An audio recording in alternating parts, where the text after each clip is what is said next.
adversa, mas, assim, a coordenação, em conjunto com os professores, né, estão fazendo, assim, o seu melhor, o máximo, para que a gente possa conseguir aí mitigar essas adversidades que nós estamos sofrendo nesse momento. Não é nada fácil, mas nós estamos fazendo o nosso melhor. Eu gostaria, inicialmente, aqui, de externalizar o meu agradecimento ao professor Marcelo Dias Carcanholo pela sua seu pronto atendimento, assim, à demanda que nós fizemos a ele, é um colega de uma outra IFES, né? Então, pô, Marcelo, que você está fazendo uma coisa fantástica por nós, fica aí o nosso muito obrigado. Eu não poderia esquecer aqui o professor Carlos Estevam Ferreira Castella, aí nosso vice-coordenador aqui do curso de Economia, que fez todo o contato, fez toda a articulação, né, para que fosse possível a gente ter esse evento. Vai aí o nosso muito obrigado.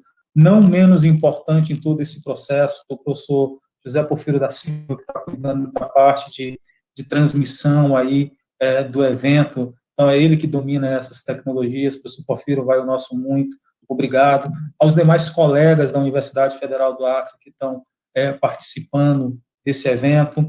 A você, nosso aluno, que está aí no YouTube assistindo, nosso muito obrigado. E nós vamos destacar que, ao longo desse semestre, nós vamos realizar um conjunto de palestras dentro do curso de Economia, como uma forma aí, não só de aumentar o nosso conhecimento, mas também uma motivação adicional aí que nós vamos tentar implementar ao longo do semestre para vocês. Professor Marcelo Carcanholo, sinta-se à vontade, o senhor tem aí entre 1 hora e 20 para fazer suas considerações, aí depois a gente abre para as perguntas. Sinta-se à vontade, professor, a sala de aula é sua. Obrigado, Rubiclés, obrigado, Carlos, Zé Porfírio, agradeço imensamente o convite que vocês me fizeram para participar aqui. Para mim é uma honra participar de uma primeira atividade com os colegas da Universidade Federal do Acre. Infelizmente, a gente não pode ainda fazer de maneira presencial, mas, quando for possível novamente, já me comprometo a, se a agenda permitir, podemos fazer mais coisas presencialmente. Bom, eu fui convidado para discutir com vocês uma temática extremamente atual, que diz respeito à atual crise estrutural da economia mundial e as implicações que isso tem para a economia brasileira. Enfim, existiam várias alternativas de por onde eu poderia ir, quais pontos eu poderia ressaltar, aprofundar mais, enfim, várias alternativas, e eu, enfim, preparei aqui um esquema que é bem provável que eu nem chegue a cumprir, mas eu acho que eu vou tentar me centrar basicamente na demonstração de uma hipótese, mas depois na minha argumentação espero que seja uma tese comprovada. E vou fazer isso em dois níveis de abstração, ou seja, eu vou fazer isso tanto para a economia mundial, para o capitalismo mundial, como também para a economia brasileira. Eu vou enunciar essa de partida, portanto, enquanto uma premissa passa a ser uma hipótese, mas eu pretendo justificar isso que eu vou enunciar aqui. Eu acho que, bom, no primeiro momento, partir de uma obviedade, eu acho que ninguém, independente qual seja a interpretação teórica, o viés teórico, ideológico, político, eu acho que ninguém no mundo, é claro que sempre tem uns doidos por aí, mas, enfim, tirando esses doidos, essas bizarrias que às vezes aparecem por aí, ninguém no mundo ousa discordar, ao menos com um pouco mais de argumentação, densidade argumentativa, que a economia mundial está em crise. Eu acho que isso é quase um truísmo hoje em dia, a gente falar que a economia mundial está em crise. Mas eu gostaria de fazer um comentário inicial, que isso é relativamente inédito, ou seja, não é sempre que, aliás, quase nunca, todos estão de acordo para assumir que a economia mundial está em crise. De tempos em tempos, a economia mundial entra em crises tão profundas, é isso que eu pretendo desenvolver logo mais, que fica quase que impossível alguém sustentar que não estamos em crise. Então, essa é uma obviedade, mas eu queria ressaltar o fato de que é uma obviedade que não acontece em todos os momentos. O segundo ponto, e esse sim, na verdade, essa é a tese, essa hipótese que eu quero comprovar aqui, é a de que, ao contrário do que muitos nos dizem, talvez a maioria, hegemonicamente, e aí vale tanto para concepções ortodoxas como para concepções heterodoxas em economia, o que eu quero defender aqui é que a pandemia não é a causa dessa crise, nem do ponto de vista da economia mundial capitalista, nem no nível de abstração menos elevado do que diz respeito à economia brasileira. Ao contrário do que nos dizem alguns economistas, formuladores de política econômica, governantes, inclusive no Brasil, a pandemia não é a causa da crise. Essas economias no mundo e a economia brasileira, é claro que dentro da economia mundial, umas mais, outras menos, tem particularidades, tem especificidades, mas essa crise, que é estrutural da economia mundial e, portanto, reverbera nas distintas economias nacionais, ela não foi provocada pela pandemia, eu pretendo demonstrar isso. Agora, isso não significa, o fato da pandemia não ser a causa da crise, não significa, primeiro, que ela seja irrelevante, ela é, sim, muito relevante, e, segundo, que não tenha particularidades e especificidades. A pandemia, ela pretendo demonstrar isso, o que pode ser considerado a terceira fase da última e atual crise estrutural da economia mundial capitalista, que estoura desde 2007, 2008, de lá para cá, com alguns miniciclos, passou por 3 fases, eu pretendo demonstrar isso. Portanto, a pandemia tem essa especificidade, ela se conforma, pelas razões que veremos, nessa terceira fase da atual crise do capitalismo contemporâneo. Uma segunda característica da pandemia, que faz com que ela não seja irrelevante, ainda que ela não seja a causa, é o fato de que, inegavelmente, ela aumentou a intensidade e a profundidade dessa crise. A redução das taxas médias de crescimento das economias, e, portanto, da economia mundial, se aprofundou justamente pelos efeitos, pelos impactos do surgimento da Covid-19, da transformação disso em pandemia e dos impactos disso em termos sociais e econômicos, de paradas de estruturas produtivas, de cadeias produtivas, de cadeias de distribuição, enfim. A pandemia, ela não é irrelevante, também, essa outra característica dela, pelo fato de que ela aumentou a profundidade da crise, dos seus impactos, tanto sobre o nível de atividade, como emprego, como de aceleração das concentrações, tanto de renda como de riqueza, no Brasil e no mundo, enfim. Então, ela não é irrelevante. Eu gostaria de deixar claro isso desde o início, para depois não me cobrarem. Não, a pandemia, ela é relevante, ela só não é a causa da crise. Bom, e não ser a causa da crise pode ser comprovada. O fato dela não ser a causa da crise pode ser algo comprovado rapidamente por números. Se a gente olha lá as taxas médias de crescimento da economia mundial, por exemplo, em 2017, em média era 3,8%, 2018 cai para 3,6%, relativa estabilidade, mas em 2019, portanto, antes da pandemia, a taxa média de crescimento da economia mundial já caiu para 2,9%. Portanto, algo já não vinha lá muito bem, pelos próprios números. No que diz respeito à economia brasileira, em que pese o discurso do governo Bolsonaro, antes dele tomar posse, em 2018, o crescimento da economia brasileira foi de 1,3%. Em 2019, portanto, computado já o primeiro ano do governo Bolsonaro, da política de austeridade, do gerenciamento da economia pelo ministro Paulo Guedes, das reformas que foram vendidas para retomar o crescimento.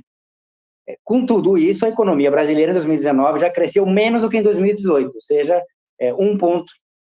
percentual 1,1% menos do que tinha crescido em 2018, portanto, a economia brasileira já vinha em crise. E no caso da economia brasileira, dá para voltar ainda um pouco mais, porque em 2017 a economia brasileira tinha crescido 1,3%, o mesmo que 2018. 2015, 2016, decréscimo médio de 3,5% em cada um dos anos. 2014, 0,5% de crescimento. E em 2013, 3% de crescimento. Ou seja, 2013, já há 7 anos, a economia brasileira já está em crise. A pandemia, portanto, não pode ser considerada a causa da crise, ao contrário do que nos dizia o Paulo Guedes no final do ano passado. E é uma mentira deslavada dizer que a economia estava retomando ao final do ano, já estava decolando, e essa decolagem da economia brasileira foi interrompida pela chegada da pandemia. Isso é um equívoco brutal por razões que eu pretendo demonstrar aqui. Bom, então, para além dos números, os números às vezes mostram alguma coisa, mas explicam um pouco, aliás, geralmente muito pouco. A primeira pergunta que vem à cabeça de alguém que olha isso tá, a pandemia não é a causa da crise, embora ela tenha modificado a forma, tenha constituído uma terceira fase, tenha aumentado a intensidade, mas se ela não é a causa, de onde é que vem a crise? Quando é que ela começa? Afinal de contas, a economia mundial não esteve sempre na sua história em crise, e a economia brasileira tampouco esteve sempre na sua história em crise. Em algum momento, essa crise começou. E o que eu quero defender aqui é que essa crise, ela vem desde 2007. Portanto, já vamos aí, embora os impactos maiores para a economia brasileira tenham se efetivado 3, 4 anos depois disso. Mas o fato concreto é que a economia mundial ela entra em crise em 2007. E não é uma crise qualquer. O que estoura em 2007, lá a partir do estouro da bolha do mercado superimobiliário americano, se eu tiver tempo eu desenvolvo um pouco melhor isso, é uma crise estrutural do capitalismo contemporâneo. Antes de continuar, eu preciso deixar muito bem claro o que eu entendo por crise estrutural, ao contrário de outros entendimentos, mais ou menos legítimos, não vem o caso aqui discutir isso. Mas o que eu quero é que vocês não me mal compreendam, que me entendam mal. O que eu estou chamando aqui de crise estrutural é uma crise que é tão profunda que ela coloca em xeque a forma histórica como o capitalismo vem se valorizando naquela fase histórica que ele construiu. E o que eu quero aqui defender, o que entra em xeque, portanto, define a crise estrutural do capitalismo mundial em 2007, é a característica específica que definiu o capitalismo contemporâneo. O que significa dizer que, para entender esse estouro da crise em 2007, nós temos que entender o que é o capitalismo contemporâneo. E para entender o que é o capitalismo contemporâneo, ou seja, a forma histórica específica como o capitalismo reconstruiu, reconfigurou historicamente as mesmas leis de movimento que nós conhecemos do que é uma economia capitalista, nós temos que voltar, portanto, à penúltima, ou seja, antes desta agora que nós estamos vivendo, a penúltima grande crise estrutural do capitalismo para nós conseguirmos identificar como, a partir daquele momento, o capitalismo conseguiu male se reconstruir, quais suas características e, portanto, quais as suas contradições, que é o que nos vão permitir entender a crise pela qual ele passa hoje em dia. A penúltima grande crise estrutural do capitalismo, que colocou em xeque a forma histórica como o capitalismo vinha crescendo, se processando, acumulando capital até aquele momento, ocorreu na virada dos anos 60 para os anos 70 do século passado. Aliás, nota de rodapé importante, é muito comum na literatura a gente encontrar a terminologia para a crise dos anos 70. Evidentemente que o capitalismo ficou em crise nos anos 70, mas não começa nos anos 70. As taxas médias de acumulação, taxas de investimento, taxas médias de crescimento já começam a degringolar em 68, 69. As grandes questões sociais, os protestos, na Baixa Califórnia, na Califórnia, o Maio francês, o 68 na UNAM, no México, enfim, todas essas revoltas a gente entende já como consequência da crise, não são delírios de uma juventude transviada dos anos 60 que não tinha o que fazer e foi para a rua reclamar por nada. Não, não. Isso já era consequência social justamente do fato de que a economia já estava em crise. Por que se fala na literatura de crise dos anos 70? Eu até entendo. Porque a teoria econômica, e aí vale inclusive para a heterodoxa, não tem uma boa teoria da crise. Eles não conseguem explicar, isso é um tema para uma outra conversa, não conseguem entender o funcionamento das crises cíclicas ou das flutuações cíclicas. E, portanto, sempre está à caça de alguns efeitos ou estouros, digamos assim, ou choques que permitam vislumbrar essa crise. E o que a gente vai ver no final dos anos 60, do ponto de vista da economia, é muito pouca coisa. Você tem muita coisa no final dos anos 60, sei lá, Woodstock, Monterrey, eventos com pouca ligação, digamos assim, com os eventos mais, digamos assim, econômicos. Já quando você passa para os anos 70, você tem logo no início de 71 a quebra do padrão monetário internacional, o Banco Central americano, por uma decisão unilateral, quebrando a paridade dólar-ouro, com isso quebrando o sistema monetário internacional que vigia até aquele momento, criando outro, o padrão dólar flexível. Você tem o choque do petróleo, alguns anos depois, enfim, você tem eventos econômicos que permitiriam identificar esses eventos econômicos como causa da crise, e não à toa, algumas teorias explicam a crise do capitalismo naquele momento, justamente pela quebra do padrão do sistema monetário internacional, pelo choque do petróleo, etc, etc. Quando, na verdade, eu sei que a nota de rodapé está grande, mas ela é importante, quando, na verdade, isso são desdobramentos, já são consequências da crise, não são causas. O Banco Central americano, o Fed, faz o que faz em 71 para responder às contradições da política econômica postas pela crise, e não para provocar a crise, eles não estavam de sacanagem com a gente. Os principais países produtores e exportadores do petróleo na OPEP se reúnem para fazer aquilo que fizeram e explode o preço do petróleo, não é para sacanear o mundo, não, é porque eles estavam implementando políticas econômicas concertadas, regionalmente integradas, para responder aos efeitos que eles já estavam vivendo do que era a crise. Bom, fecha a nota de rodapé. Mas essa é a penúltima grande crise estrutural do capitalismo, e a partir daquele momento, dos anos 70, 80, de maneira acelerada nos anos 90, do século passado, o capitalismo consegue, não no mesmo padrão do segundo, nem na mesma magnitude do segundo pós-guerra, mas consegue construir male male, historicamente, ou seja, com uma nova conformação histórica, um processo de acumulação que lhe permitiu retomar male male, o processo de acumulação de lá para cá, o que define o que é o capitalismo contemporâneo. E o que é esse capitalismo contemporâneo? Aqui também é papo para um curso de 60 horas. Aqui a gente teria que caracterizar rigorosamente os processos de reestruturação produtiva, com tudo que vem dentro disso. A gente precisaria caracterizar com o rigor necessário o que foi o neoliberalismo, ou o que está sendo o neoliberalismo, não só enquanto ideologia, mas enquanto implementação de estratégia de desenvolvimento específica. A gente precisaria falar do fato de que não é uma casualidade histórica de que, sei lá, acordos de livre comércio e a GATT tenham sido estimulados a partir daí, de que tenham sido estimulados processos de desregulamentação bancária, desintermediação financeira, liberalização de conta de capital, políticas econômicas explicitamente de concentração de renda, por exemplo, no Reaganomics, política econômica do Reagan nos Estados Unidos, da Margaret Thatcher na Grã-Bretanha, enfim, teríamos que falar de uma série de fatores que todos eles juntos, articulados, nos ajudam a entender o que é esse capitalismo contemporâneo. Mas eu quero aqui destacar apenas dois.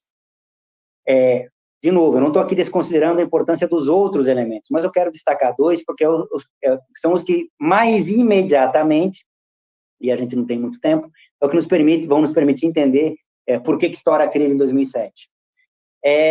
O primeiro deles tem a ver com algo que o Marx, lá no Capital, no livro 2, na seção 2, chamou de rotação do capital, ou mais especificamente, o tempo de rotação do capital.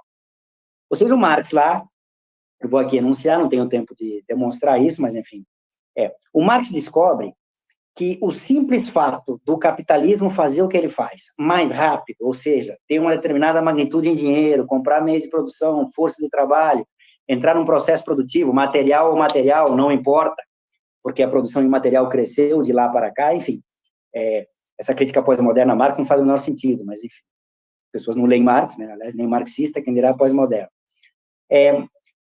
Produz, transforma o valor de uso, que vai ser vendido, valorizado, se o capital der sorte, encontrar o mercado, aquele D inicial se torna um D', enfim, esse processo todo, o tempo que o capital demora para fazer isso, o Marx vai chamar de tempo de rotação do capital. E o que Marx vai descobrir nessa seção 2 do livro 2 é que tudo mais constante, a gente sabe que o capitalismo tem legalidades que fazem com que os outros determinantes não sejam constantes, mas mesmo que não mudassem, o simples fato do capitalismo fazer isso mais rápido, ou seja, a redução do tempo de rotação do capital, vai implicar no que lá na seção 2 do livro 2, o Marx chamou de taxa anual de mais-valia, ou taxa periódica, que ele escolhe um ano, como todos os economistas, para contabilizar o que o capitalismo está fazendo.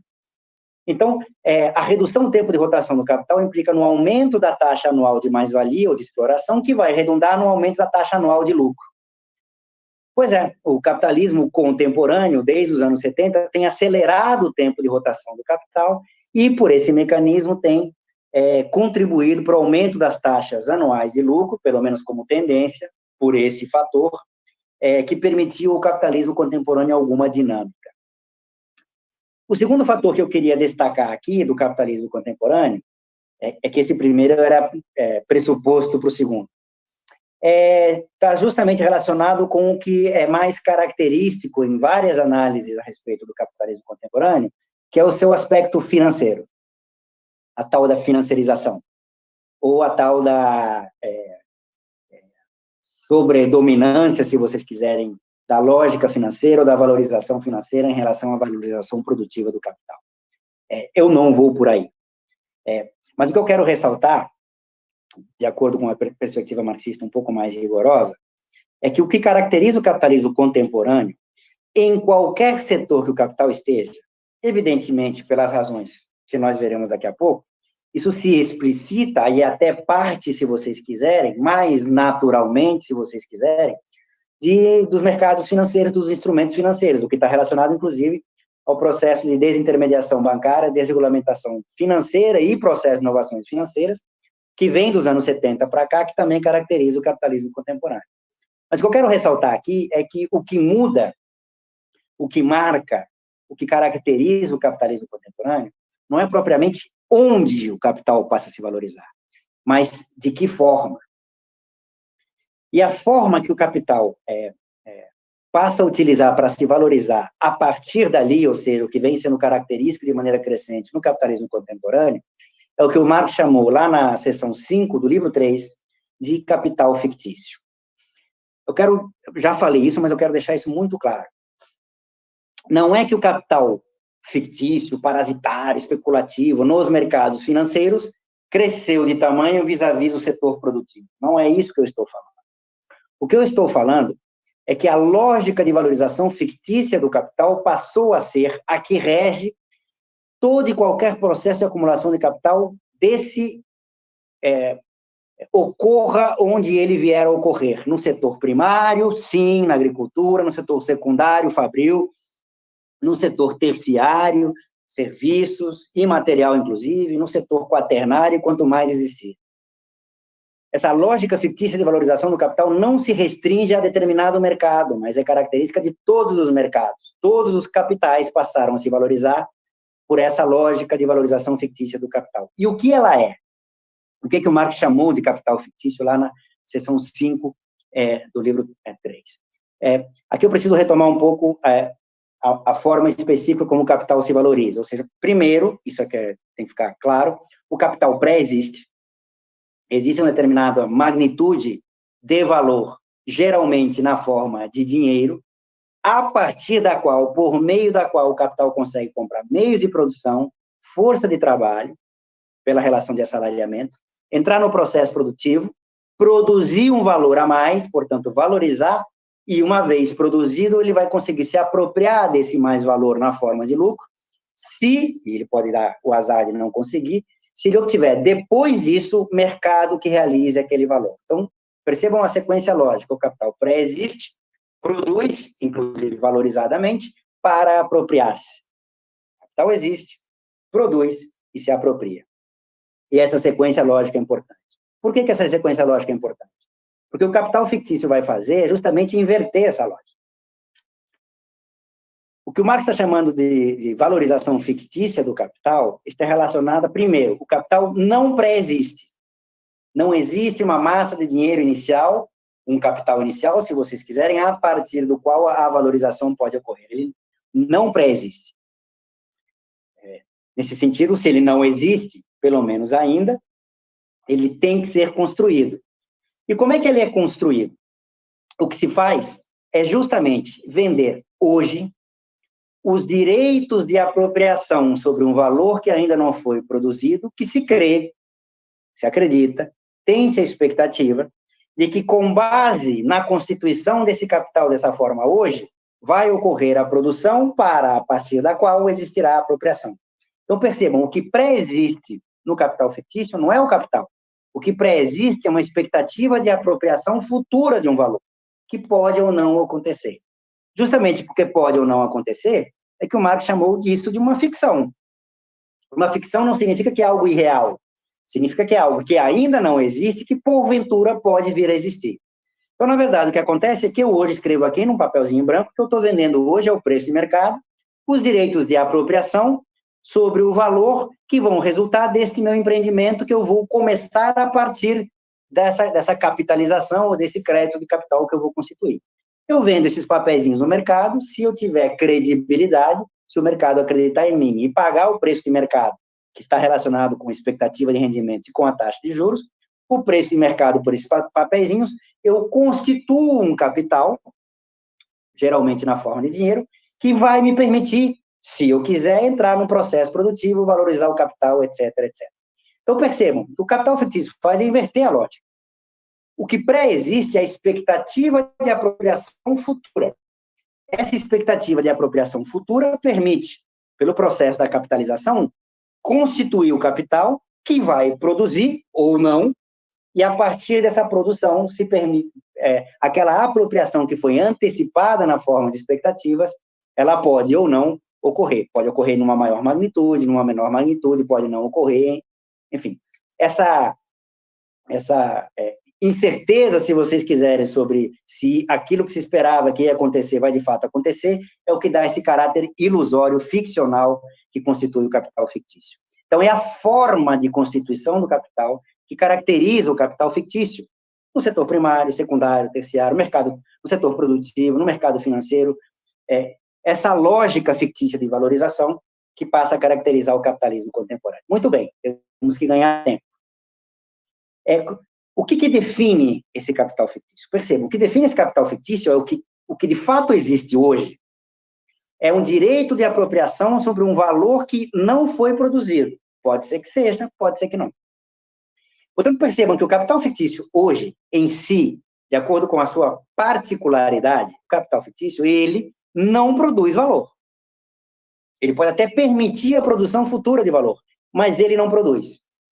Isso é um problema. Por que é um problema? Porque isso é uma disfuncionalidade para o capitalismo. O capitalismo está rateando, está vendendo direitos de apropriação, de participar do banquete, do comer o bolo, quando o banquete não foi produzido, o bolo não foi feito.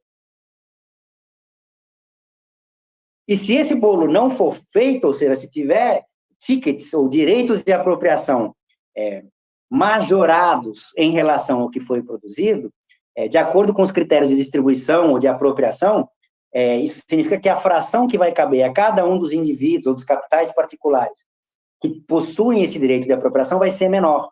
Se você convida mais gente para comer o mesmo bolo, a fatia que vai dar para cada um é menor. Pois é, essa fatia no capitalismo tem um nome, chama-se taxa média de lucro. Portanto, essa disfuncionalidade do capital fictício tende a fazer com que a taxa média de lucro caia. Essa é uma disfuncionalidade do capital fictício para o capitalismo. Acontece que o capital fictício tem uma dialética, ele tem uma disfuncionalidade, mas ele tem uma funcionalidade. Qual é essa funcionalidade? Pois aí eu vou resgatar o primeiro elemento lá que eu falei há minutos atrás.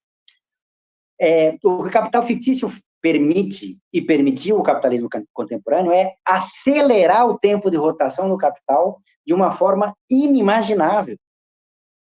Eu sei que vários de vocês que estão escutando isso são muito novos, nasceram neste século, mas eu acho que vocês já vivenciaram isso de alguma maneira. Essa sensação que a gente tem de que o tempo passa cada vez mais rápido, já está terminando outubro, já vai chegar ao final do ano, talvez na pandemia, talvez não tenha essa sensação tão acelerada, mas enfim, essa sensação que nós temos de que o tempo passa cada vez mais rápido, além de determinantes biológicos, né?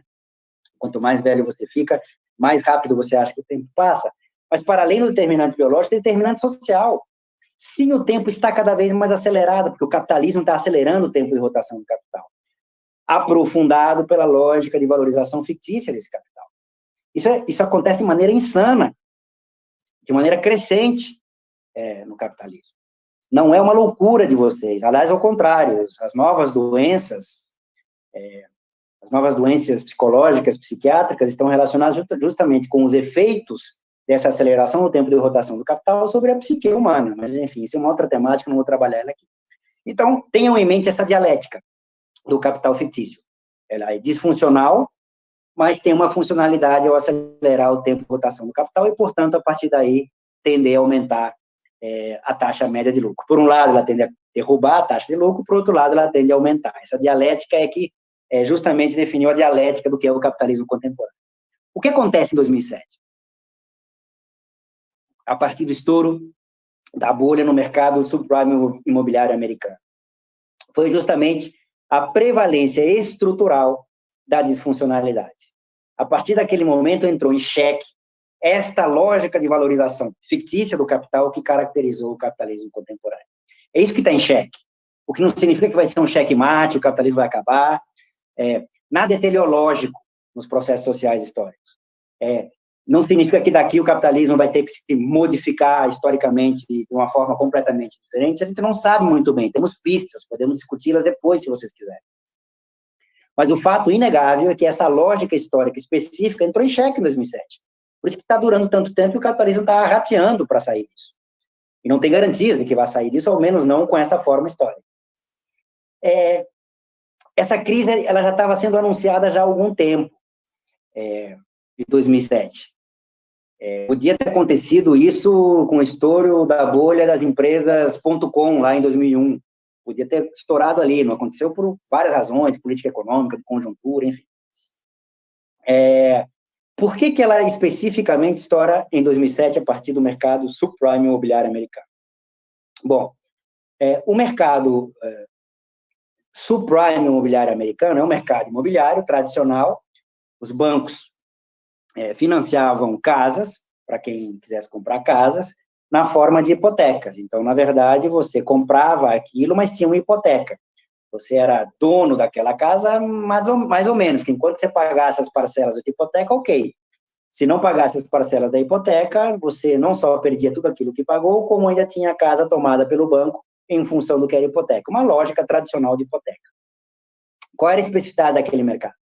Era a caracterização de subprime. O subprime, na verdade, é um mercado, é um segmento do mercado imobiliário, lá nos Estados Unidos, tem em outros mercados, mas é que se caracterizou, se aprofundou muito lá no século XXI, na primeira metade do século XXI, que era a concessão de crédito imobiliário para indivíduos, famílias que tinham baixa probabilidade de dar retorno, de pagar aquele empréstimo. Aqui eu vou citar um exemplo, não é uma piada, não é uma anedota, embora possa parecer. Nas saídas das penitenciárias americanas, tinha 2, 3 banquinhas de distintos bancos pelo processo de concorrência, e o indivíduo saía da penitenciária já com um crédito imobiliário. Tinha acabado de sair da cadeia, não tinha emprego nem formal, nem informal, não tinha nada, e já tinha um crédito pré-aprovado, se vocês quiserem, imobiliário. Alguém pode me perguntar, bom, mas isso não era uma burrice dos bancos? Não estava na cara que eles iam quebrar? Não se trata de burrice. Justamente o que caracteriza o capitalismo é que no processo de crescimento, os ciclos econômicos são assim, você tem uma fase de crescimento do processo de acumulação de capital, e depois você vai ter a crise. Mas é justamente no processo de crescimento, a concorrência obriga os participantes dessa concorrência a ocupar os distintos nichos de mercado. Portanto, se eu falasse, esse mercado aqui vai dar ruim, então eu vou sair desse mercado, aí outro banco pegava minha fatia de mercado, acumulava, concentrava ali, depois ia me derrubar em outros nichos do mercado. Portanto, todo banco, pequeno, grande ou médio, não importa, se via pressionado pela concorrência na obrigação de operar nesses mercados. Bom, então se tratava de concessão de crédito imobiliário para indivíduos que tinham baixa probabilidade de pagar esse crédito. Só que estava no processo de crescimento da economia. Então, por um lado, do ponto de vista de quem tomava o crédito, quem tinha, sei lá, emprego informal, trabalhava por conta própria, enfim, eu citei o exemplo de quem saía da cadeia, mas vários outros indivíduos conseguiam acesso a esse tipo de crédito.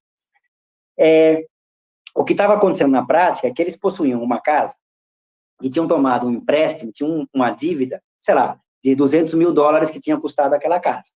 Só que você estava na fase de crescimento da curva, do mercado como um todo e da economia como um todo, americana e mundial. E, portanto, as casas estavam com o preço subindo. O que significava?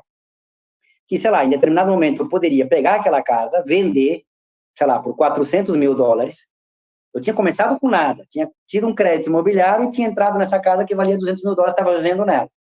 Só que essa casa, depois de determinado tempo, passava a valer $400 mil. $400 mil, eu vendia aquela casa, $400 mil, pagava minha dívida de 200 mil e ainda ficava com um trocado mais ou menos, com $200 mil, e dava entrada numa casa mais cara e melhor.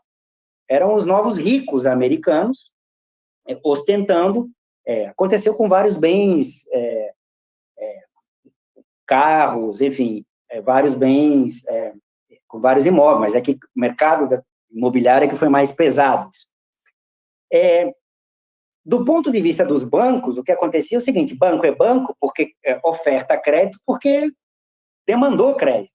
Ou seja, os bancos, para fazer esse tipo de concessão de crédito, tinham que alavancar de algum outro lado. O que os bancos faziam? Eles pegavam esses papéis das hipotecas, o a receber deles, juntavam com outros ativos de melhor, digamos assim, performance, entre aspas, no mercado financeiro, sei lá, um título público do governo americano, juntava com um papel de uma grande seguradora, por exemplo, a britânica AIG, de um grande banco privado, enfim, fazia uma cesta de vários títulos a receber, um fundo de investimento e repassava isso para clientes.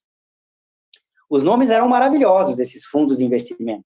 Ou seja, criavam-se colaterais ou inovações financeiras que criavam ou colaterais, basicamente colaterais, ou um fundo de investimentos que tinha ali aquela hipoteca daquele mercado subprime imobiliário americano e vendiam no mercado secundário. Adicionalmente, para vender para os seus clientes, os bancos ainda contratavam as agências de risco para dar nota para esses fundos de investimento, para esses colaterais. Aliás, nota de rodapé. Tem trabalhos que estimam que em meados de 2007, antes de dar o estouro da crise, porque a agência de risco é setor privado, tem ação na bolsa, inclusive. Estimava-se que lá em meados de 2007, metade da propriedade das principais agências de risco era dos próprios bancos, que pediam para essas agências de risco dar nota. Ou seja, não nos surpreende que as notas que se dava para esse tipo de fundo de investimento eram aquelas notas A, Plus, etc, etc, etc. Enfim, tinha caso de polícia nisso também, mas não vou entrar nessa seara, até porque está sendo gravado. Mas todo mundo conhece essa história. Isso era repassado, e todo mundo comprava esses fundos de investimento, todo mundo, literalmente, no mundo inteiro, inclusive governos, estados nacionais, que aplicavam parte dos seus fundos soberanos nesses fundos de investimento. Por que eu estou querendo ressaltar isso, gastei um tempo nisso? Porque aquele ciclo de acumulação virtuoso, as casas que tinham preço crescendo, etc., em determinado momento virou. Ou seja, aqueles indivíduos que tinham baixa probabilidade de pagar os seus débitos, pagaram a não pagar. Seja porque as casas deixaram de ter os preços crescentes, seja porque eles perderam seus empregos, na verdade foi tudo junto, seja porque o Banco Central americano começou a subir as taxas de juros por razão de política monetária, o que aumentou o peso do endividamento. Tudo isso combinado fez com que começasse a crescer a inadimplência nesse mercado. E quando os bancos param de receber o pagamento das hipotecas, eles param de receber determinado fluxo de caixa que eles estavam usando para pagar empréstimos ou posições que eles tinham do outro lado. E como o mundo inteiro tinha comprado esses fundos de investimento, aquele papel, aquele título do subprime imobiliário americano que compunha esses fundos de investimentos colaterais, é como uma célula cancerígena, contaminou o mundo inteiro em poucos dias, em poucos meses. E no ano seguinte, 2008, começou a quebrar banco, um atrás do outro, quebrou o Lehman Brothers, foi vendido a um preço simbólico de $1. Quando chegou na vez do Goldman Sachs, da quebra do Goldman Sachs, aí o governo americano falou, não, Goldman Sachs não pode, está relacionado com a geopolítica, com o bloco de poder que constitui o governo americano desde sempre. O Goldman Sachs e o governo americano são entrelaçados desde sempre. Goldman Sachs não dá. Ou seja, temos que fazer alguma coisa a partir daqui. O governo americano fez isso, todo mundo lembra lá da transição do governo Bush filho para o Obama, como é que isso foi negociado, pacote, de lá para cá, enfim. De lá para cá, não só o governo americano, como os governos de todo o mundo, governos europeus, governos de alguns países dependentes, uns mais, outros menos, todo mundo passou a operar da mesma maneira. O que aconteceu lá, no final das contas, elevando o nível de abstração?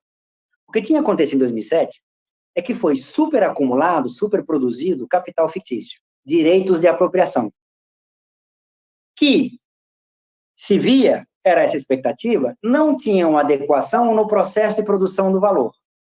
Ou seja, os agentes econômicos começaram a desconfiar que aquele direito de apropriação não ia ter do que ser apropriado lá na frente.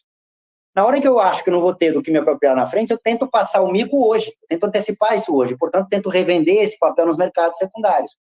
Quando esse é o movimento médio do mercado, e pesado, o mercado despenca. E aí deu a virada. Se eu tenho o processo cumulativo para cima, na hora que vira o sinal, vem tudo para baixo. Então, o que aconteceu naquele momento é que você tinha um excesso de oferta de capital fictício. E como não tinha justamente demanda, era um excesso de oferta, você teve a desvalorização desse capital fictício e você teve, primeiro, uma liquidez bancária que se transformou numa inadimplência bancária. Bom, como é que foi a intervenção de política econômica naquele momento? Tem que entrar... naquele momento, nota do relatório importante também, alguns liberais honestos, sim, eles existem, chegaram a defender, deixa quebrar. Se o mercado serve para cima, tem que servir para baixo, ele tem que precificar esse excesso de oferta no mercado financeiro, deixa quebrar. Alguns liberais defenderam isso, os mais honestos, eles existem. Só que a gente sabe que o liberalismo, na prática, né, quando chega no meu bolso, não pode quebrar. Ou seja, como é que resolvia a questão naquele momento? Tinha que entrar alguém na outra ponta demandando, tinha alguém que entrasse, elevando a demanda por esses papéis, fazendo com que aquele excesso de oferta não fosse precificado, com que aquele capital fictício não fosse desvalorizado. Quem entrou demandando do outro lado? O Estado. As usual, como sempre. É por isso que, a partir dali, voltou a ser um mantra, não era no começo do século XXI, existia, mas não era um mantra, voltou a ser um mantra, algo indiscutível, a necessidade do ajuste fiscal. Por que se faz o ajuste fiscal? Não tem nada a ver com o que você escuta na televisão. Se faz o ajuste fiscal para o governo economizar nas despesas não financeiras, educação, funcionalismo público, saúde, olha a conta que nós estamos pagando agora por isso, por economizar na saúde. Ou seja, economizar nas despesas não financeiras, para que essa poupança pública seja direcionada para a despesa financeira, que vai financiar a atuação do Estado, entrando como demandante no mercado financeiro, via política monetária, tem vários mecanismos, para que aquele capital superacumulado não fosse precificado para baixo, ou seja, para que a quebradeira não continuasse e não fosse muito mais profundo. O problema é que o tamanho do rombo era muito grande, então o ajuste fiscal, que, diga-se de passagem, vem de lá até hoje, já vinha de antes, mas é que se aprofundou de lá até hoje, foi insuficiente. E, portanto, a atuação do Estado requeria novas formas de financiamento dessa atuação. E que o Estado passa a fazer a partir daquele momento? Atenção, não é que a dívida pública surge lá, e nem que o crescimento da dívida pública, que é uma característica também do capitalismo contemporâneo, até por ser base dessa magnificação, se vocês quiserem, do capital fictício, mas o que passa a ocorrer a partir dali é uma aceleração do crescimento da dívida pública. O Estado emitindo dívida pública para, com base nesse dinheiro que ele obtém com a venda da dívida pública, poder financiar a atuação no mercado para fazer com que o capital fictício superacumulado não seja desvalorizado. Portanto, você tem uma aceleração do crescimento da dívida pública. Então, percebam, o que acontece em 2007, se mundializa em 2008, é a primeira fase da crise estrutural do capitalismo, que se manifesta como uma crise de liquidez ou uma crise de inadimplência bancária. Por conta da atuação dos Estados no mundo inteiro, essa crise que permanece, mantém a sua duração, seus efeitos, muda de forma. Ela passa a se apresentar como a contradição passa a se apresentar como um crescimento da dívida pública. E a segunda fase da crise, que vai estourar 2010, 2011, é justamente a crise das dívidas soberanas, das dívidas públicas, que vai estourar em estados dependentes da zona do euro em razão da forma histórica específica como se construiu a zona do euro. Então, na crise da Grécia, Portugal, enfim, dos famosos PIGs lá de 2010, 2011. Mas colocou em xeque a capacidade de rolagem das dívidas públicas no mundo inteiro, da dívida pública alemã e da dívida pública americana, também ficou ali quem dirá de outros países, por exemplo, o Brasil, enfim, não vou entrar nessa seara. Mas a segunda fase da crise foi essa 2010, 2011, da mesma crise estrutural do capitalismo, por conta da forma como o Estado atuou, tentando ganhar tempo para ver se a economia se recuperava, a partir do estouro da crise de 2007, 2008. Antes de eu continuar, uma observação aqui é importante. Já naquele momento, algumas teorias heterodoxas também, mas o mainstream econômico quis nos fazer crer que aquela crise que tinha estourado em 2007, 2008, uma crise bancária de liquidez da adimplência, já tinha sido resolvida. E que aquela lá de 2010, 2011, a crise das dívidas soberanas, era uma nova crise, que estava relacionada com o fato de que o Estado estava em crise, justamente pela natureza perdulária dos seus gastos, ou seja, era mais uma forma mistificada ideológica de tentar fazer descer goela abaixo a necessidade que o capitalismo contemporâneo tem de mais ajuste fiscal, de mais ajuste fiscal, de mais ajuste fiscal, etc, etc. Enfim, isso foi o que aconteceu em 2010, 2011. Bom, de lá para cá, o que aconteceu? Primeiro, na verdade, o que o Estado estava fazendo desde 2007, 2008 era ganhar tempo.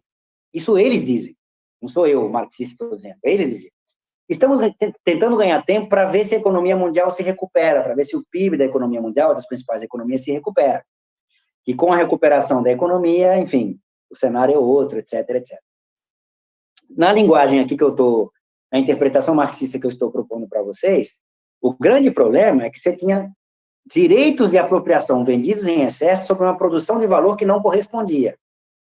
Então, a única maneira que o capitalismo tem de resolver essa crise, de duas, uma combinação das duas. Você deixa esses direitos de apropriação queimarem, o que significa uma crise bancária financeira brutal, muito maior do que a gente já viu até agora, ou você tem que aumentar a produção de valor, para se adequar a esses direitos de apropriação de valor que foram superproduzidos. No capitalismo, aumentar a produção de valor significa aumentar a taxa de exploração. A taxa de exploração da força de trabalho. Por isso é que desde 2007, 2008, junto com um ajuste, goela abaixo, aprofundado, estrutural, lá, enfim, as políticas de austeridade, austericídio no final das contas, vinha junto com elas, umbilicalmente ligado, todas as reformas que a gente conhece, uma nova rodada de reformas. Reforma do mercado de trabalho, reforma da Previdência, reformas que levavam, em última instância, ao aumento da exploração do trabalho para aumentar a taxa de mais valor, para aumentar a taxa de lucro e fazer com que a massa de mais valor produzido correspondesse, de alguma maneira, àqueles direitos de apropriação que tinham sido superproduzidos. Pois é, qual é o problema de 2007 e 2008? Que a economia mundial, ou seja, a produção de valor, ficou relativamente estagnada, de lá até hoje, já são 13 anos. E, bom, tem problemas de medição, estatísticos nisso, enfim. O estoque de capital fictício, de lá para cá, pelo menos quintuplicou. Portanto, a crise estrutural do capitalismo contemporâneo, que estoura em 2007, 2008, não foi resolvida, tentou-se ganhar tempo de lá para agora, e não só não foi resolvida, como aquilo que a provocou, esse descompasso entre direitos de apropriação e produção de valor, foi no mínimo quintuplicado. O que eu quero dizer com isso? Que todo mundo sabia, marxista ou não marxista, que vinha a terceira fase da crise. Todo mundo sabia. Se apostou em 2018 no estouro da bolha imobiliária na China. Também tem uma bolha imobiliária na China. Tal, enfim. Se apostou em vários tipos de coisas. Você tinha, inclusive, no mercado financeiro, você apostava para saber por onde vinha uma ou outra. Né? Lembre-se, no começo do ano, para e passo já a mundialização da pandemia, você teve um problema seríssimo no mercado futuro do preço do petróleo. Por razões lá da geopolítica, Arábia, Rússia, enfim. Podia ter vindo por ali. A terceira fase é justamente a crise pandêmica. E por que a crise pandêmica é a terceira fase da crise estrutural do capitalismo? Pelas razões com as quais eu comecei.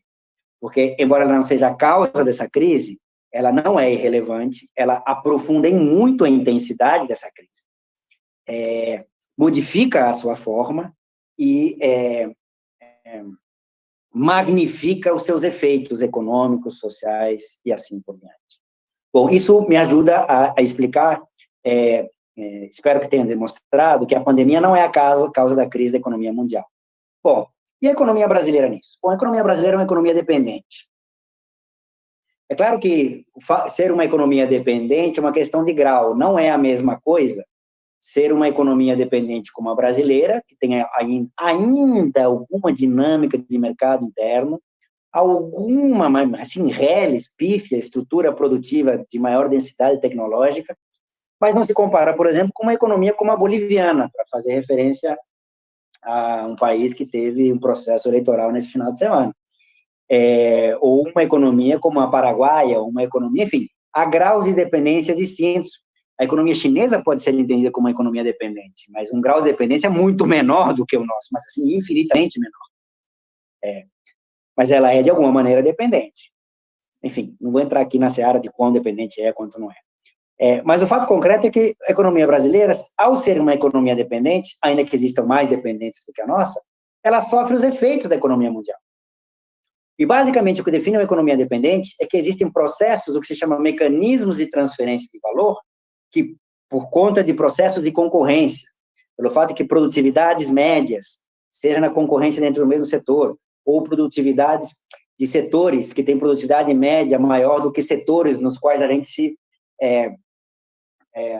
especializa na produção e na divisão internacional do trabalho, o que nos toca exportar, lembre-se do processo de desindustrialização, de reprimarização, das commodities, enfim, etc., do que a gente, dos anos 90 para cá, a gente voltou a se especializar, parecendo uma economia neocolonial, se vocês quiserem.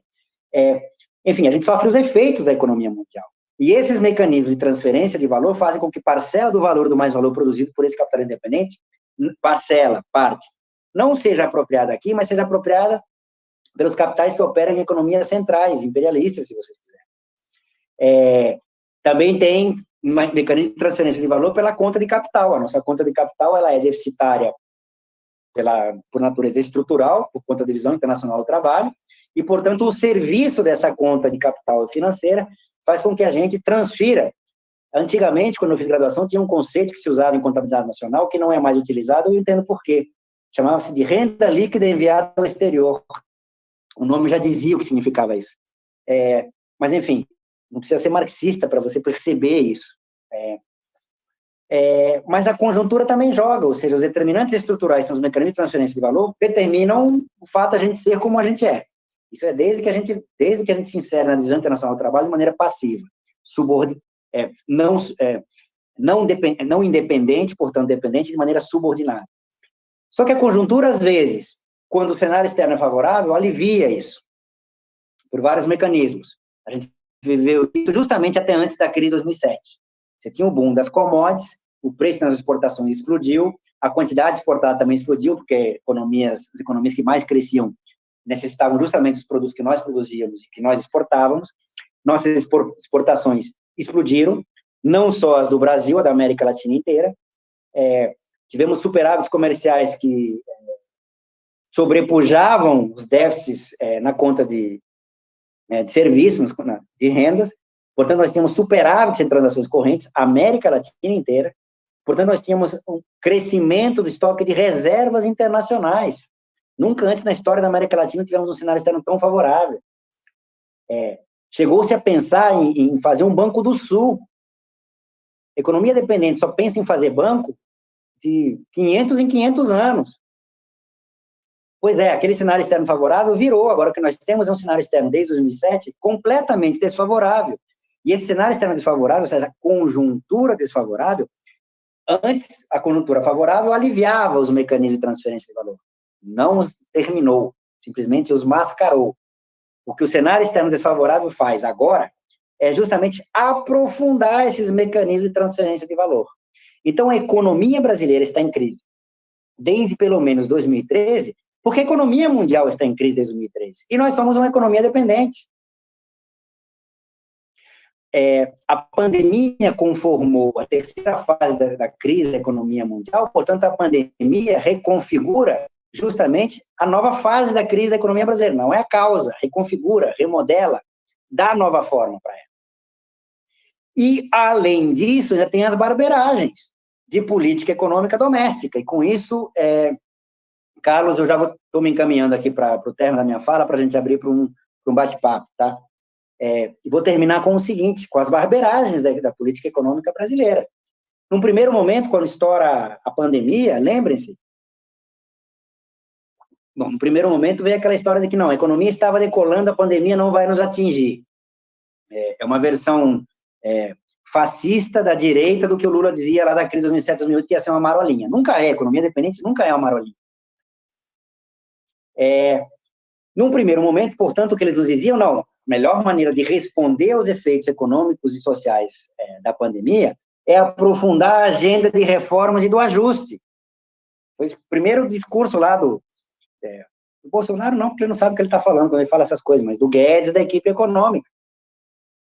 O mundo inteiro, mesmo liberais, alguns mais do que o próprio Paulo Guedes, se é que isso é possível, já tinham se dado conta que, na hora da crise, o governo tem que entrar com políticas econômicas anticíclicas. Na hora da crise, todo liberal vira keynesiano, até porque o Keynes era liberal. Só que ele vivia, quando escreveu a Teoria Geral, uma grande crise estrutural do capitalismo, tão grande como a que a gente vive hoje, e percebeu que se o Estado não entrasse com política econômica anticíclica, ia dar ruim. E dar ruim naquela época significava que a Grã-Bretanha, que ele tanto prezava, que queria conservar aquela coisa aristocrática, podia degringolar para algo que estava acontecendo lá do outro lado do mundo. Enfim, lembre-se do contexto histórico. Na hora da crise, todo liberal mostra o seu lado keynesiano, porque o Keynes era liberal em últimos casos.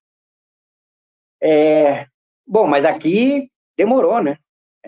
Demorou um bom tempo para que o Estado se desse conta de que tinha que fazer política anticíclica. E quando o fez de maneira muito tímida e na direção errada. Do ponto de vista da política monetária, o que o Banco Central fez? Grande concessão de crédito para o sistema bancário e financeiro, por vários mecanismos, né? Alguns deles, inclusive, flertando com a ilegalidade, mas deixa para lá, até que teve que aprovar coisas lá no Congresso. Só que esse crédito ficou empossado nos bancos.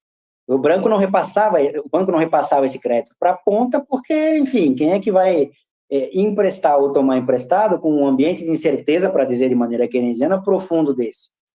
Por que eu vou tomar crédito para construir algum tipo de empreendimento se a expectativa de venda lá na frente é nenhuma, é zero, justamente nos efeitos da pandemia? Então, esse crédito ficou empossado. O que o Banco Central fez foi financiar via Estado os buracos, os rombos do sistema bancário. O sistema bancário vai muito bem, obrigado, como sempre, aliás. Do ponto de vista da política fiscal do governo, pífio. Assim, outra coisa importante do ponto de vista do crédito para o capital, e quando tentou fazer via banco público, meio que direcionado pelo BNDES, enfim, com um monte de exigência, de condicionalidade para a concessão desse crédito, que fez com que grande parte desse crédito fosse direcionado para justamente quem menos precisava, ou seja, o grande capital e setores concentrados. E pequenas e médias empresas, que, diga-se de passagem, são os que mais empregam, não tiveram acesso a esse tipo de crédito. Por isso, impacto tão profundo do ponto de vista do desemprego, etc, etc. Do ponto de vista da política fiscal, aqui, o tempo está acabando, eu vou ficar só no famigerado, porque é o que eles mais propagandeiam, auxílio emergencial. Pífio. Eu não vou nem entrar aqui na seara da corrupção, do que gente que pegou auxílio, que não, enfim. Mas tratou-se de um auxílio emergencial que não chegava a 60% de um salário mínimo, que já é ridículo, que não garante a sobrevivência de ninguém, não chegava nem a 60% disso, que foi pensado para durar, e pensava-se num valor bem menor, que o Congresso passou para R$600, diga-se de passagem. Durou 3 meses, foi uma briga danada para estender isso para o final do ano com um valor diminuído ainda, R$300. Ou seja, não chega nem a 30% de um salário mínimo que já é pífio. Ou seja, mesmo a política econômica anticíclica do governo Bolsonaro foi pífia, tímida, o que faz com que os efeitos da crise na economia brasileira sejam majorados. Primeiro, porque é uma economia dependente. Segundo, quando implementou uma política econômica anticíclica, o fez de maneira pífia. E terceiro e último, vou terminar com isso, cara. Já mesmo quando começou a implementar uma política econômica anticíclica, já vinha dentro do pacote uma volta ao primeiro discurso. Qual é a volta? Esta crise e a intervenção do governo com a política econômica anticíclica vai aumentar déficit público e dívida pública. O que significa que, em algum momento, nós vamos ter que lidar de novo com o financiamento do crescimento desse déficit público e da dívida pública. Ou seja, já está na agenda, já está na mesa, um aprofundamento da política de austeridade, uma nova rodada de reformas e de privatizações. Portanto, o aprofundamento da política econômica do governo, que em 2018 já tinha derrubado a economia mesmo antes da pandemia. O que significa dizer com isso? Que o governo brasileiro já está sinalizando justamente para voltar a implementar uma política econômica procíclica, quando justamente o mundo está numa profunda crise. Então, o caso brasileiro, termino com isso, Carlos, para abrir a palavra para as perguntas, além de estarmos inseridos numa economia mundial que está numa crise estrutural que coloca em xeque a forma histórica como o capitalismo contemporâneo vinha se valorizando, ainda sofremos os efeitos disso por sermos uma economia dependente e, via de regra, justamente pós-crises, onde os mecanismos estruturais de transferência do valor se aprofundam, ainda sofremos ainda o fato de que nós temos um governo que, num momento onde a política econômica tinha que ser anticíclica, de maneira keynesiana, na verdade, o governo sinaliza de novo para uma volta a uma economia, a uma política econômica pró-cíclica de austeridade, de austericídio. Infelizmente, esse é o cenário que a gente vislumbra para a economia brasileira no próximo momento. Já hoje, já tem sinalização do mercado dizendo que aquela sinalização que vinha sendo dada de um mês e meio atrás, de que a recuperação da economia brasileira era melhor do que se esperava, já hoje já tem indicadores de que essa recuperação não era tão boa como eles esperavam assim. Enfim, desculpem por ter me alongado, mas a gente vai se animando e se eu não estivesse vendo a cara do Carlos aqui, eu continuaria falando. Como eu estou vendo, eu acho melhor eu parar por aqui e dar a palavra para ele. Obrigado, professor Marcelo. Uma brilhante aula, realmente uma leitura muito precisa, segundo a minha avaliação, e sem mais, eu teria muita coisa a comentar, mas eu vou abrir, né, para quem quiser participar, fazer perguntas. E temos uma pergunta aqui já que surgiu no chat, mas eu vou abrir aqui para os colegas professores que estão na sala, inicialmente, se algum deles gostaria de fazer alguma pergunta. É só abrir o microfone, fazer a pergunta, senão eu passo para as perguntas que já surgiram. Algum dos colegas gostaria de fazer algum comentário, alguma pergunta para o professor Marcelo?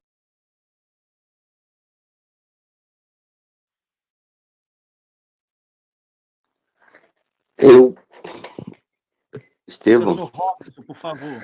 Então, muito boa a aula, né? Uma boa iniciativa dos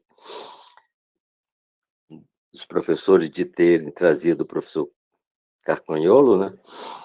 Eu teria uma questão que seria ligada à interpretação das crises. Eu ficaria com uma dúvida sobre a questão da crise do subprime como uma hipótese, digamos, de que a crise teria sido de subconsumo, né? Um incentivo que foi dado pela taxa de juros, as pessoas passaram a estar demandando o que não demandavam anteriormente, né? Mas, ao mesmo tempo, a sua palestra aponta para uma crise de valorização, né? Eu acho que ficaria... Ou então não seria as duas coisas juntas, né? Quer dizer, não seria uma crise de valorização, uma questão ligada à taxa de lucro, né? Quer dizer, à taxa de mais valor. Então, não sei se ficou claro. Tá ok? Ok, mais algum colega? A gente pode fazer 2 ou 3 indagações agora e o Marcelo responde, depois eu vou para o chat, até porque já adiantamos bastante no horário, mas temos tempo para um debate. Professor Porfiro, professor Rubens, alguém quer fazer alguma pergunta ou comentário?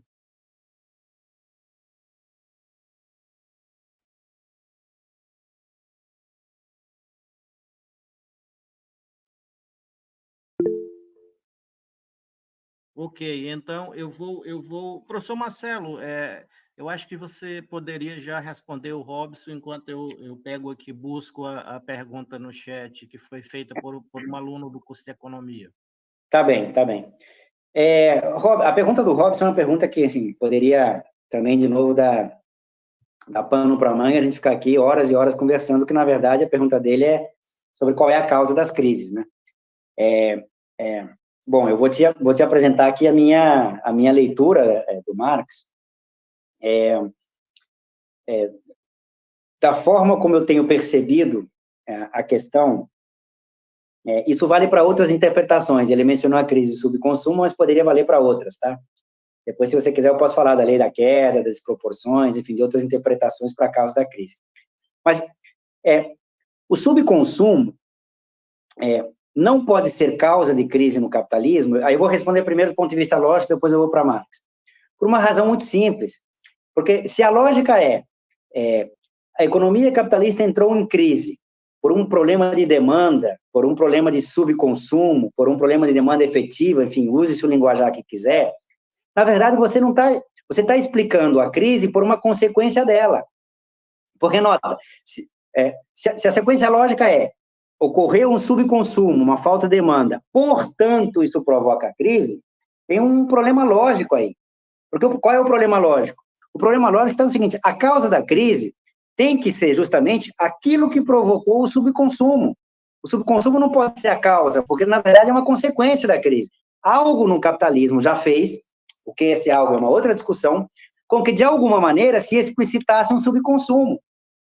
Então, mesmo que você tenha uma identificação fenomênica de que ocorreu um subconsumo e ali explicitou-se a crise, as razões, as explicações, os porquês da crise só podem estar naquilo que provocou o subconsumo. Então, o subconsumo nunca pode ser causa de crise. Esse é o meu ponto de vista. Agora, voltando a Marx, as crises no capitalismo, segundo Marx, são sempre crises de superprodução ou superacumulação. Só que as pessoas esquecem do qualificativo.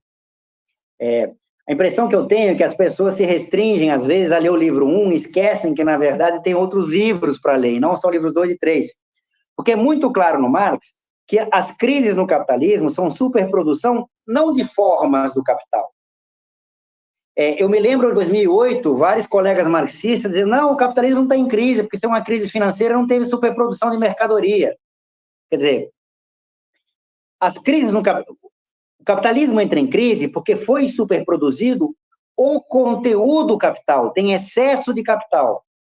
É claro que esse conteúdo capital necessita de formas para aparecer: dinheiro, produção e ou mercadorias. É claro que as crises de superprodução de capital têm que se manifestar em pelo menos uma abundância de uma das três formas, ou duas delas, ou três delas.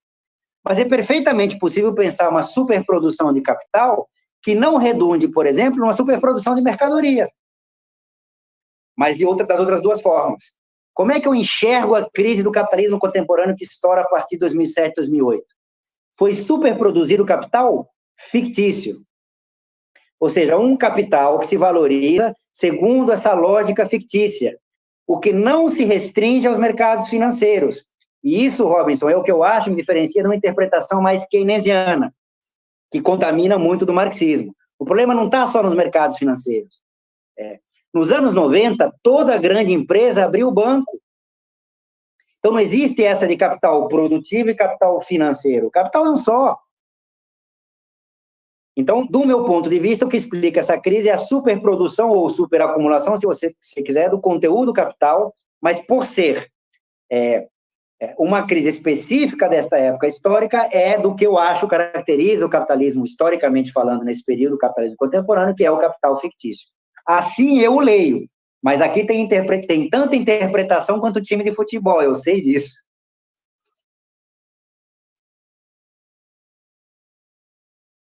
Ok, obrigado, Marcelo. Robson, mais alguma questão? Quer comentar mais alguma coisa? Não, ele apontou já essas questões aí, inclusive uma coisa importante, a influência keynesiana, né? eu tenho uma influência de um professor lá da UNB, que foi o Lauro Campos, né? E, infelizmente, eu não consegui acompanhar o Lauro Campos em mais leituras dele e mais teses dele, né?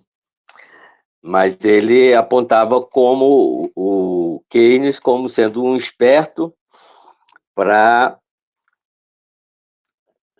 diagnosticar a crise e dar a solução, na interpretação do Lauro Campos, como sendo uma questão de demanda, né? O problema do capitalismo seria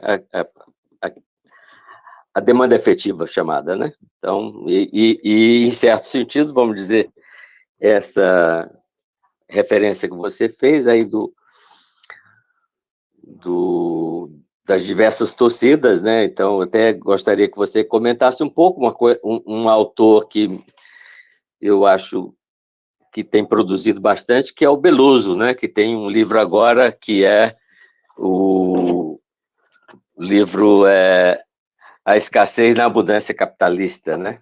Que, em certo aspecto, tem uma mistura aí, talvez, de Keynes com Marx, né?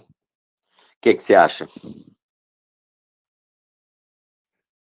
Bom, sobre o Keynes, de novo, aqui a gente ia gastar muito tempo, porque eu vou fazer 2 comentários sobre o Keynes. O primeiro deles é que, se a gente for ler a teoria geral com cuidado, a gente vai se dar conta que, na verdade, o princípio da demanda efetiva não é nem efetiva nem demanda. Mas eu acho que o Keynes tem razão ali. O que o Keynes está dizendo é o seguinte: ó, eu estou no curto prazo, eu estou querendo entender no curto prazo, ou seja, dado estoque de capital, como é que firmas contratam mão de obra. Esse é o ponto dele. E, em função da contratação da mão de obra, determina o nível de atividade da economia. Esse é o ponto dele na teoria geral. E ele era realista, ao contrário dos outros economistas que eram idealistas, ele era um realista. Então, ele fala, como é que o empresário contrata? Ele coloca 2 coisas na frente dele. E ele chamou uma dessas coisas de função de demanda agregada. O nome é ruim. Por que o nome é ruim? Porque não é demanda ainda. O que o Keynes estava chamando de função de demanda agregada era a receita que os empresários acham que vão obter lá na frente se contratarem determinado nível de emprego. Então, contrata determinado nível de emprego, dado estoque de capital, isso dá um nível de produção, e eles sabem que agregadamente isso dá um nível de renda, então isso gera uma expectativa de demanda. Então, o que eles acham que vão obter, e o termo receita aqui vem do Marshall, é preço vezes quantidade, é receita mesmo, receita oferida, preço vezes quantidade.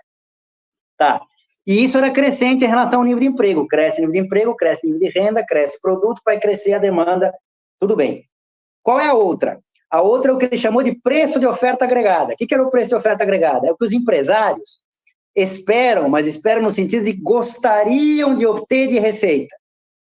Então, na verdade, o que os empresários vão maximizar, e sim é um ponto de equilíbrio, que é um equilíbrio diferente do equilíbrio neoclássico, o que eles vão o ponto de demanda efetiva é os empresários, antes do mercado, antes da produção, decidindo qual nível de emprego vão contratar, igualando aquilo que eles gostariam de obter com o que eles acham que vão obter de receita. Igualando o preço de oferta agregada com a função de demanda agregada. Esse é o ponto de demanda efetiva, e eles decidem contratar aquele nível de emprego. Então, nota, o nível de emprego é determinado antes da produção, portanto, antes do mercado. Por isso que eu digo que não é nem demanda, porque não tem demandante, é o empresário esperando, e não é nem efetiva, porque é o empresário achando que vai ser. Bom, mas bastava porque ele queria, de fato, para determinar o nível de emprego, basta. Quando chega no final da teoria geral, depois no capítulo ele vai denominar notas. Nota, o Keynes era tudo, menos modesto. O livro dele é Teoria Geral. O capítulo 21 era Teoria dos Preços. Tudo dele era, né? Quando chega no capítulo das flutuações cíclicas, ele vai denominar o capítulo de notas, vai chamar de teoria. Ele era muito inteligente, ele percebeu que aquela estrutura lógica que está na teoria geral é estática. Eu não estou dizendo que o Keynes seja estático. A estrutura lógica ali construída na teoria geral era estática porque a pergunta era estática, o nível de atividade econômica. Mas ele vai tentar dar uma pista, que alguns pós-keynesianos vão tentar desenvolver, lá no capítulo das flutuações cíclicas. Ele vai falar, olha, o que caracteriza a economia, na verdade, é o investimento. Portanto, se eu tenho flutuações cíclicas da economia, é porque eu devo ter flutuações do investimento. Aí, de duas, uma. Ou eu tenho flutuações cíclicas da taxa de juros, ou eu tenho flutuações cíclicas da eficiência marginal do capital, que os dois determinam investimento. E ele vai apostar as fichas dele na explicação via flutuações da eficiência marginal do capital. E aí ele vai explorar as possibilidades e vai chegar na seguinte, olha, na verdade, caracterizei o auge, a crise acontece quando aquelas expectativas otimistas dos empresários se revertem e todas as outras variáveis que já vinham puxando para baixo, com a reversão das expectativas, puxa a economia para baixo. Então, a causa das crises, para o Keynes, lá da teoria geral, é a reversão da expectativa. Bom, isso é o resumão. Como é que eu interpreto isso? Na verdade, o Keynes, como todo economista que se preze, está pressupondo o que deveria demonstrar. A reversão das expectativas, as expectativas mais pessimistas, não podem ser a causa da crise. Porque a pergunta óbvia é, tá, e por que os empresários reverteram as expectativas? É porque alguma sinalização eles já tiveram. E se alguma sinalização eles já tiveram para reverter as expectativas, não é que por causa disso vem a crise, é porque a crise já está. A reversão das expectativas só pode ser uma consequência da crise, não uma causa. Então, eu acho que ali o Keynes acabou caindo na armadilha no vício dos economistas na tentativa de explicar o ciclo, que é o de pressupor que deveria demonstrar. Quanto ao Beloso, Robinson, eu vou te dizer o seguinte, ele é um excelente intérprete de Keynes. Onde é que eu não vou com ele e acho que ele escorregou feio? Que ele acha que o Marx era um Keynes avant la lettre. Não era. Me desculpe o Beloso, mas o Marx não era um Keynes avant la lettre. Eu não estou dizendo que o Keynes seja pior, melhor, igual. Eu tô aqui no Rio de Janeiro, Robinson, aqui no Rio de Janeiro tem uma escola de samba que não é minha, que é o Salgueiro. O lema do Salgueiro é o seguinte, nem melhor nem pior, apenas uma escola diferente. Marx e Keynes são isso, são diferentes. Não é o fato deles se oporem à teoria econômica neoclássica que faz deles iguais, idênticos e serem adeptos da mesma teoria. Não, ao contrário, são frontalmente opostos. E aí eu não vou entrar na discussão de quem é melhor ou pior. É o Salgueiro, apenas diferente. Ok, professor. Eu vou passar, já estamos quase no final. Eu vou aproveitar aqui para passar uma pergunta de um aluno de economia, o Ítalo. Ele pergunta o seguinte, como o professor analisa o deslocamento do protagonismo econômico dos Estados Unidos, Europa, para a Ásia, principalmente China e Coreia do Sul? O senhor acredita que é uma grande mudança estrutural, que o mundo está se adaptando, ou que o mundo está se adaptando a esse deslocamento? Eu acho que foi isso. Ele está comentando sobre um possível deslocamento, né, do protagonismo norte-americano para a China. Acho que é isso. Olha, Ítalo, que você tem mudanças na conformação da economia mundial do ponto de vista da hegemonia, se você quiser usar essa palavra, do que foi algo mais característico até determinado momento do século passado, uma presença hegemônica e imperialista dos Estados Unidos, e um papel, um protagonismo cada vez maior da China, tanto em termos de taxa média de crescimento, de nível de atividade, enfim, isso é indiscutível. Tá? A questão é o que significa isso, ou o que pode significar isso. Alguns, do meu ponto de vista mais apressados, já taxativamente marcam e tentam colar com o fato de que, sim, historicamente, existe em momentos de profunda crise estrutural do capitalismo, se coloca em xeque não só a forma histórica de valorização do capital, mas também a dominância, a hegemonia, o imperialismo naquele momento. É verdade. Só que nem sempre isso significa, primeiro, uma alteração de quem vai dominar. Aí eu sinto um exemplo histórico. Na virada dos anos 60 para os anos 70 do século passado, com a crise do capitalismo, se falava que a bola da vez era o Japão. Cadê o Japão na fila do pão, como dizem aqui no Rio de Janeiro? O Japão não existe mais. Então, os Estados Unidos voltaram a assumir a liderança, por razões várias que a gente pode discutir aqui. Então, não é inexorável que exista essa mudança. Mas, sim, se coloca em xeque essa dominância. E isso a gente vê, esse maior protagonismo da China, a gente vê em várias searas.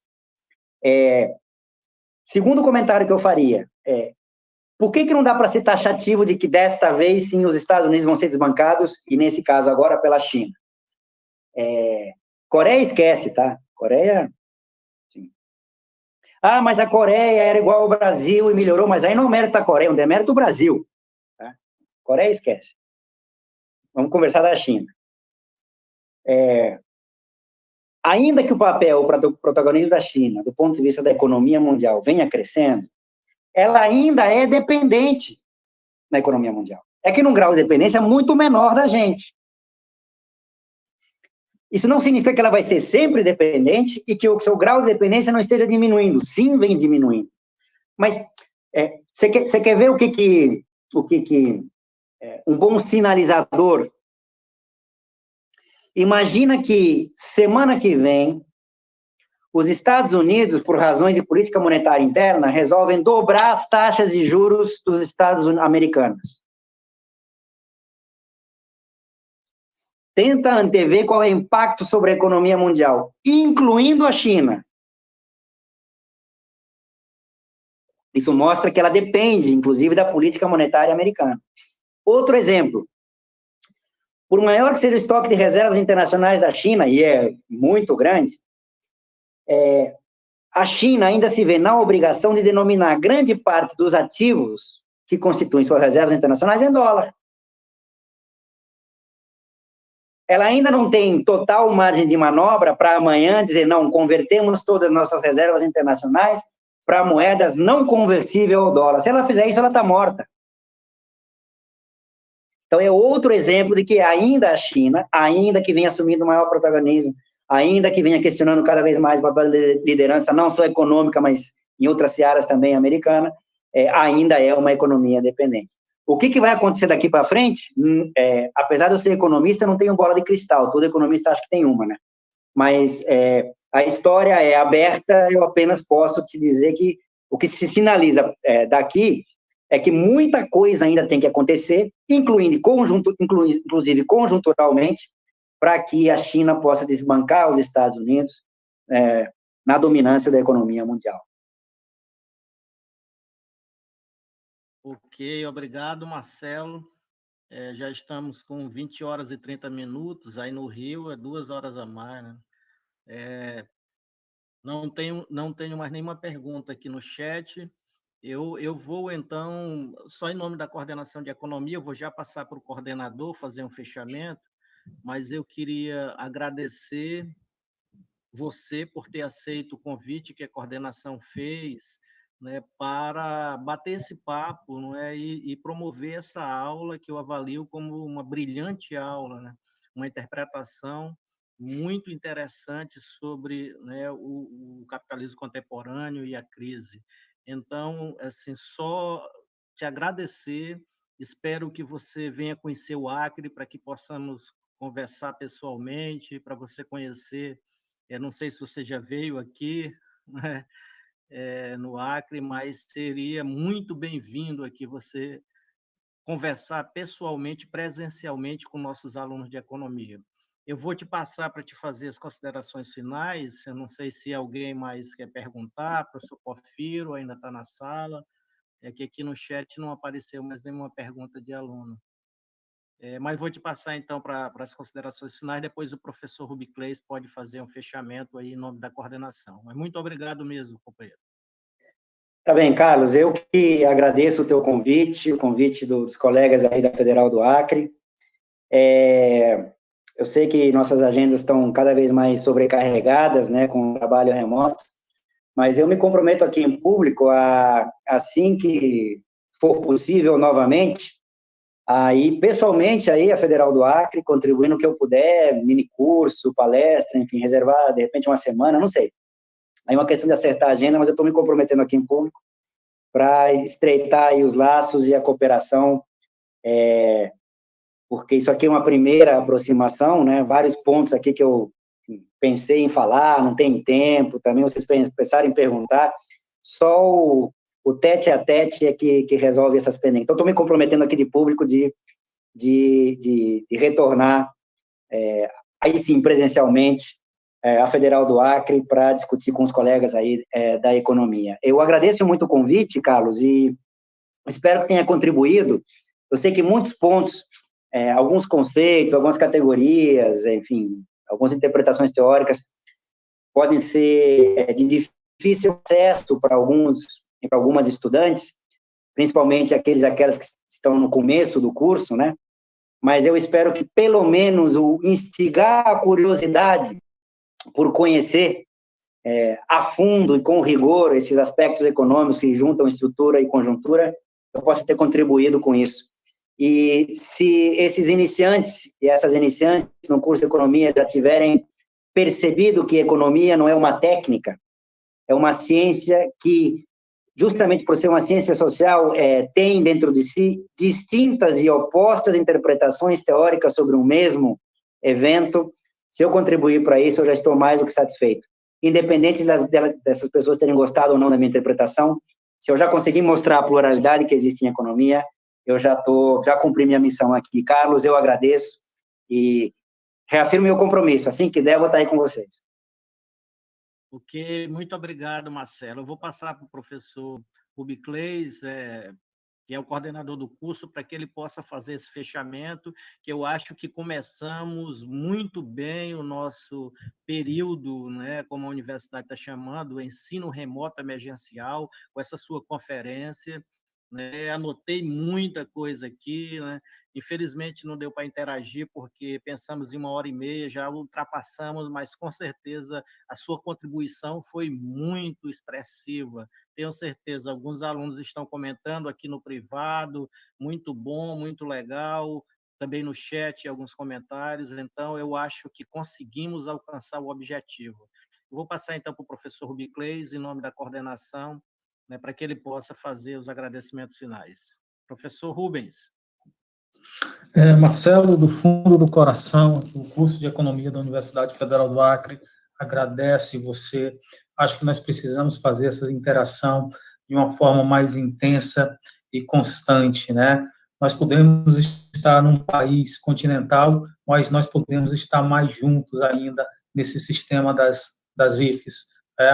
Assim, sua palestra, como o Carlos colocou, foi algo assim fenomenal para a abertura do nosso semestre. Eu só tenho a agradecer você imensamente pela sua contribuição. A coordenação vai mandar para você um certificado aí, você foi nosso palestrante. A gente agradece 1000 vezes você.